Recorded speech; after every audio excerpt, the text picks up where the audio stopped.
Hello everyone, welcome to Vidyashree academy. I hope you are doing well. हम मध्य प्रदेश की current affair की series discuss कर रहे थे, जिसमें मध्य प्रदेश के प्रमुख जो भी करंट अफेयर हुए हैं एक साल के अंतर्गत उन सभी को पढ़ना है, क्योंकि अभी मध्य प्रदेश पटवारी एग्ज़ाम और भी एमपीपीएससी और अन्य एग्ज़ाम का नोटिफिकेशन आ चुका है, तो हमें उसके लिए तैयारी करनी है। तो करंट अफेयर तो पूछा ही पूछा जाएगा। चलिए डिस्कस करते हैं। आज हम मध्य प्रदेश के प्रमुख अभियान डिस्कस करने वाले हैं।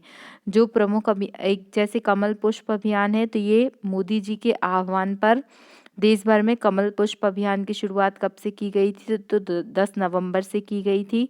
बस इसको याद रखिएगा कि 10 नवंबर से की गई थी, इसमें इतना इम्पोर्टेंट नहीं है।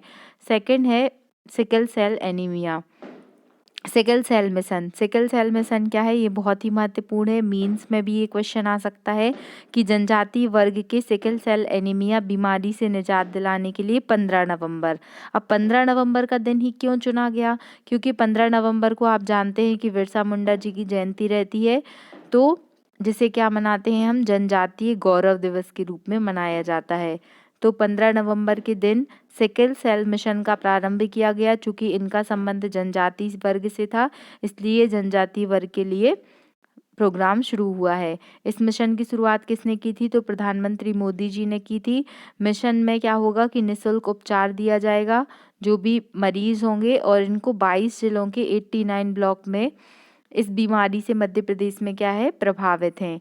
सिकल सेल बीमारी के कारण आरबीसी का आकार कैसा हो जाता है? इस तरीके का हंसिए के आकार का हो जाता है, याद रखिएगा। सिकल सेल बीमारी के लिए प्रोग्राम चलाया गया है, सिकल सेल मिशन, इसके निदान के लिए। फिर गो कोरोना अभियान। गो कोरोना अभियान की शुरुआत मध्य प्रदेश के जबलपुर शहर से हुई थी, इसको भी आपको याद रखना है। जब मध्य प्रदेश की तीसरी लहर आई थी, तो उसको रोकने के लिए पुलिस ने और जो संस्थाएं हैं उन्होंने इस अभियान का शुभारंभ किया था। हर घर एक पेड़ अभियान। वृक्षारोपण को बढ़ावा देने के लिए मध्य प्रदेश के इंदौर शहर में हरियाली अमावस्या से 15 अगस्त तक हर घर एक पेड़ अभियान की शुरुआत की गई, जिसमें लगभग 2 लाख पेड़ लगाने का लक्ष्य रखा गया था। इसको याद रखिएगा। फिर एक और अभियान है अंकुर अभियान, जिसमें जो पर्यावरण मंत्री हैं हरदीप सिंह डंग ने बड़वानी जिले से अंकुर अभियान प्रारंभ किया था। इसके तहत आशा ग्राम पहाड़ी बड़वानी में 20,000 पौधों का शुभारंभ किया गया था। याद रखिएगा, जो अंकुर अभियान इसकी शुरुआत कहाँ से हुई? बड़वानी से शुरू हुई। फिर मैं हूँ प्रकृति रक्षक अभियान, पर्यावरण से संबंधित अभियान था, जिसकी शुरुआत मध्य प्रदेश के जबलपुर शहर से हुई। जिसमें क्या किया गया? इस अभियान में स्टेट फॉरेस्ट रिसर्च इंस्टीट्यूट द्वारा चलाया गया था। और जो स्टेट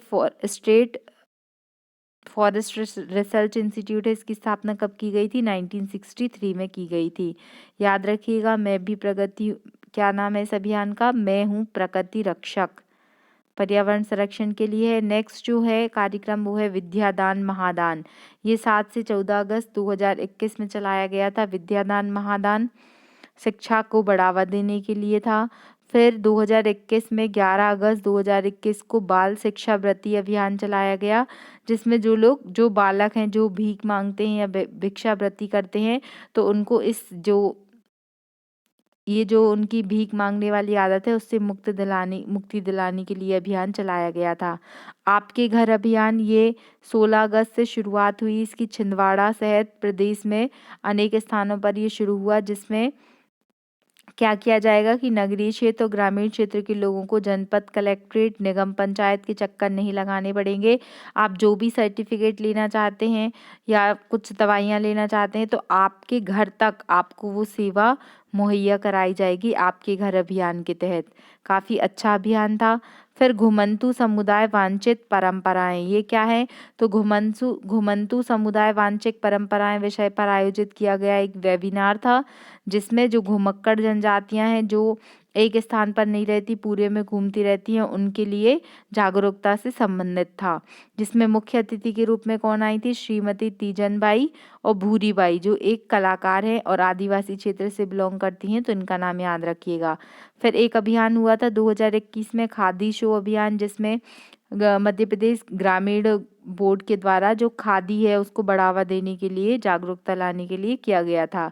एकजुटता अभियान जो हुआ था ये भोपाल से शुरू हुआ था। जो घुमक्कड़ और अर्ध घुमक्कड़ विमुक्त समुदाय हैं उनमें एकजुटता लाने के लिए इस अभियान की शुरुआत की गई थी।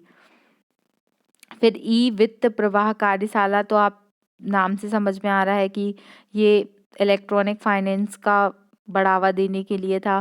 फिर अटल सागर अभियान ने शिवराज सिंह चौहान जी ने आगरमालवा का एक ग्राम है कुंडलिया में अटल सागर बांध का लोकार्पण किया। और इसमें क्या होगा कि कुंडलिया बांध से राजगढ़ तथा आगरमालवा जिले के 3,25,000 एकड़ खेती की भूमि को सिंचाई हो सकेगी। तो ये काफ़ी महत्वपूर्ण परियोजना है, इसको याद रखिएगा, अटल सागर बांध।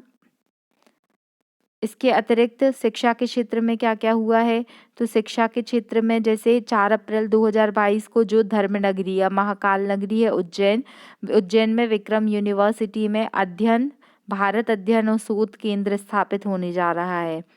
तो उज्जैन में बहुत सारी चीज़ें हो रही हैं अभी, तो उज्जैन का आपको याद रखना है। फिर अमित शाह जी ने भोपाल में नेशनल फॉरेंसिक साइंस यूनिवर्सिटी का भी शुभारंभ कर दिया गया है, तो इसको याद रखना है। नेशनल फॉरेंसिक साइंस यूनिवर्सिटी कहाँ खुल रही है, भोपाल में बन रही है। फिर जो देवी अहिल्याबाई विश्वविद्यालय है और राजा रमन्ना इंस्टीट्यूट है, इन दोनों के बीच में परमाणु ऊर्जा को लेकर एक समझौता हुआ है, इसको आपको याद रखना है। आरआर कैट, राजा रमन्ना जो इंस्टीट्यूट है, आरआर कैट की स्थापना कब की गई, ये आपको कमेंट बॉक्स में लिखकर बताना है। फिर 10 मार्च 2022 से मध्य प्रदेश का पहला ड्रोन स्कूल शुरू हुआ। ये क्वेश्चन अभी बहुत सारे एग्जाम में पूछा भी गया था कि 10 मार्च 2022 को मध्य प्रदेश का पहला ड्रोन स्कूल का शुभारंभ कहाँ से किया गया, तो इसका आंसर है ग्वालियर। याद रखिएगा, ग्वालियर से शुरू हुआ। ग्वालियर में जो Madhav institute of technology and science है, जिसे मिट्स भी कहा जाता है, वहाँ से शुरू हुआ था। ये क्वेश्चन याद रखिएगा। फिर 29 मार्च 2022 में पहली बार किसी राज्य में कक्षा 8th से आर्टिफिशियल इंटेलिजेंस पढ़ाना शुरू किया जाएगा, तो ये उज्जैन से शुरू हुआ है, इसको याद रखिएगा। विक्रम यूनिवर्सिटी से ये पहल शुरू हुई है। फिर इसके अतिरिक्त आपको ये क्या याद रखना है, ये तो हमने पढ़ लिया कि पहला ड्रोन जो है स्कूल वो कहाँ से खुलने वाला है, तो वो ग्वालियर से शुरू होने वाला है। फिर इसके अतिरिक्त आपको याद रखना है कि 11 फरवरी 2022 से मध्य प्रदेश का दूसरा सैनिक स्कूल कहाँ बनने जा रहा है, चंबल में बनने जा रहा है, तो ये वाला फैक्ट भी आपको याद रखना है। फिर पहला सैनिक स्कूल कब खोला गया था, तो 20 जुलाई 1962 को रीवा में खोला गया था, ये आपको याद रखना है। और 12 फरवरी 2022 को देवी अहिल्याबाई इंस्टीट्यूट के आईआईटी के छात्रों को ऑस्ट्रेलिया की कंपनी देगी 56 लाख रुपए सालाना पैकेज, तो ये काफ़ी अच्छी न्यूज़ है, जिससे क्या होगा, शिक्षा को प्रोत्साहन मिलेगा। मध्य प्रदेश ने महिला आरक्षक को दी लिंग परिवर्तन कराने की अनुमति, तो ये भी एक प्रकार का जेंडर आइडेंटिटी डिसऑर्डर, अगर महिला आरक्षक को बचपन से जेंडर आइडेंटिटी डिसऑर्डर है तो उसके लिए ये पहल की गई है। फिर पुलिस कमिश्नर प्रणाली लागू करने के बाद भोपाल और इंदौर के कमिश्नर तय किए गए हैं, तो ये काफ़ी अभी चर्चा में रहा विषय, क्योंकि पहले ऐसा पुलिस कमिश्नर वाला सिस्टम नहीं था। तो अभी जो मकरंद देउस्कर हैं ये भोपाल के, और जो हरि नारायण मिश्र हैं ये इंदौर के पुलिस कमिश्नर बने हैं, तो ये नाम आपसे पूछे जा सकते हैं, इसको आप याद रखिएगा। और इसमें पूछा गया कि मध्य प्रदेश में पहली बार पुलिस स्थापना दिवस मनाया गया, तो पुलिस जो एक समाज की सुरक्षाकारी संस्था है, तो 17 दिसंबर ये डेट आपको याद रखना है, पहली बार मनाया गया है। तो याद रखना है कि पुलिस स्थापना दिवस मध्य प्रदेश का कब मनाया गया है, तो 17 दिसंबर को मनाया गया है। फिर नेताजी सुभाष चंद्र बोस केंद्रीय जेल जबलपुर के कैदियों द्वारा तैयार किए गए कान्हा ब्रांड, याद रखिएगा, ये बहुत ही महत्वपूर्ण न्यूज़ है कि कान्हा ब्रांड क्या है, तो जो सुभाष चंद्र बोस जो जेल है, केंद्रीय जेल है जो जबलपुर में स्थित है, तो वहाँ के कैदियों ने जो भी प्रोडक्ट्स बनाए हैं उनको ई-कॉमर्स के द्वारा बेचा जाएगा, और उस ब्रांड का नाम क्या रखा गया है, कान्हा ब्रांड रखा गया है, तो ये भी आपको याद रखना है।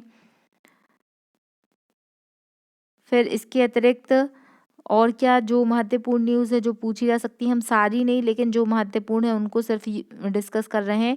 9 दिसंबर 2021 से भोपाल इंदौर शहर में लागू हुई पुलिस कमिश्नर प्रणाली, तो ये आपको याद रखना है। फिर मध्य प्रदेश के कुछ महोत्सव हैं, जैसे 1 नवंबर 2021 को मध्य प्रदेश ने अपना 66वां और 2022 में 1 नवंबर 2021 को मध्य प्रदेश ने 66वां स्थापना दिवस मनाया था। 66वें स्थापना दिवस की थीम क्या थी? आत्मनिर्भर मध्य प्रदेश, तो इसको आपको याद रखना है। फिर इसके अतिरिक्त आज़ादी के अमृत महोत्सव पर जो भोपाल में भारतीय वायुसेना के सुदर्शन चक्र कोर हैं उनको क्या किया गया है? उनको भी सम्मान से सम्मानित किया गया है, वीरता पुरस्कार से सम्मानित किया गया है। फिर कान्हा किसली जो राष्ट्रीय उद्यान है वहाँ पर 23 सितंबर से 29 सितंबर तक हाथी महोत्सव मनाया गया है। ये महत्वपूर्ण प्रश्न है, पूछा जा सकता है आपसे। और ग्वालियर में स्थित गुरुद्वारा दाता बंदी छोड़ में मनाया गया 3 दिवसीय विश्व स्तरीय पुरस्कार विश्व स्तरीय उत्सव। तो इस तरीके के क्वेश्चन भी पूछ लिए जाते हैं कि पहले तो ये क्वेश्चन यही बन सकता है कि दाता बंदी जो स्थल है वो कहाँ स्थित है, तो वो ग्वालियर में स्थित है, तो आपको इसको पढ़ना है। फिर वन्यजीव जो पन्ना टाइगर रिजर्व है, तो पन्ना टाइगर रिजर्व में ड्रोन स्क्वाड शुरू हो रहा है, तो इसको भी याद रखिएगा।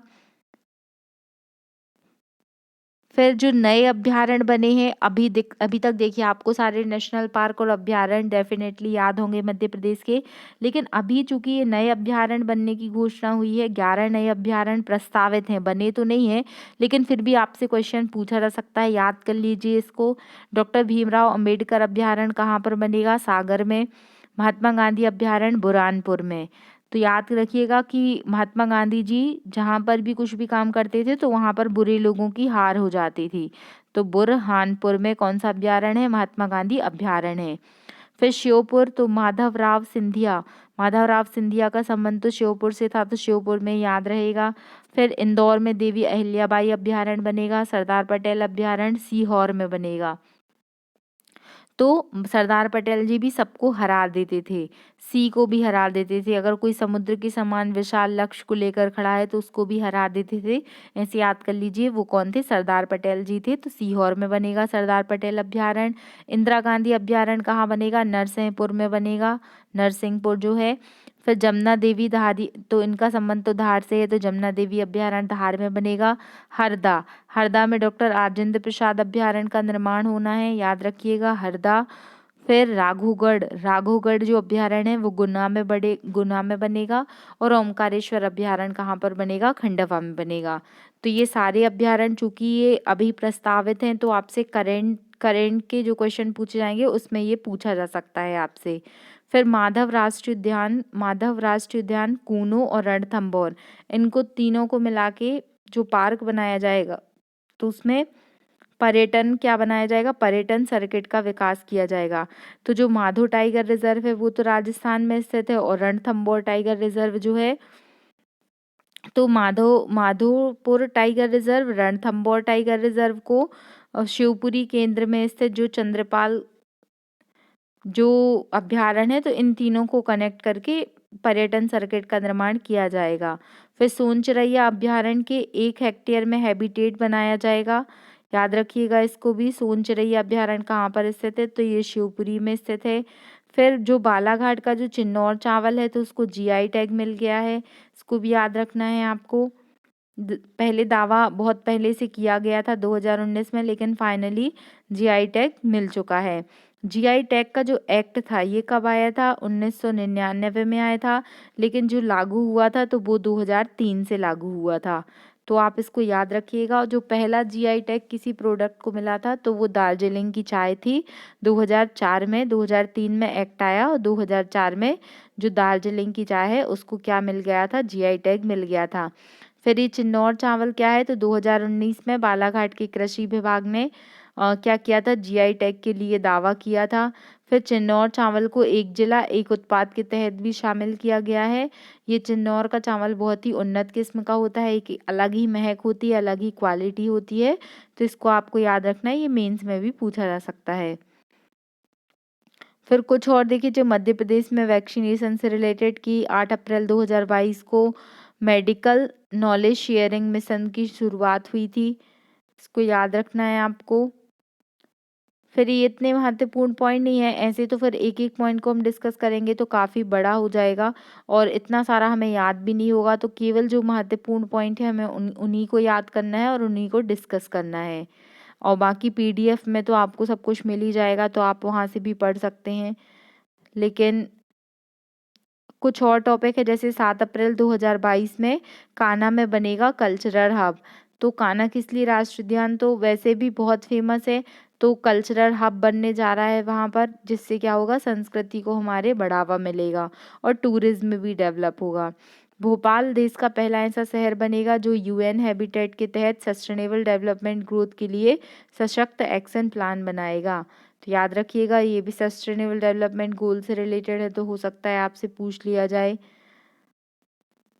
तो ये कुछ महत्वपूर्ण पॉइंट थे। आई होप आपको इतना समझ में आया होगा, याद हुआ होगा। आपको बहुत अच्छे से पढ़ना है ताकि ये सब पॉइंट यदि अगर एग्ज़ाम में पूछे जाते हैं तो आपसे बन जाए। अधिक से अधिक शेयर कीजिए। अगर आपको वीडियो पसंद आ रहा है तो लाइक कीजिए, सब्सक्राइब कीजिए and please press the bell icon. Thank you so much. जय हिंद, जय भारत।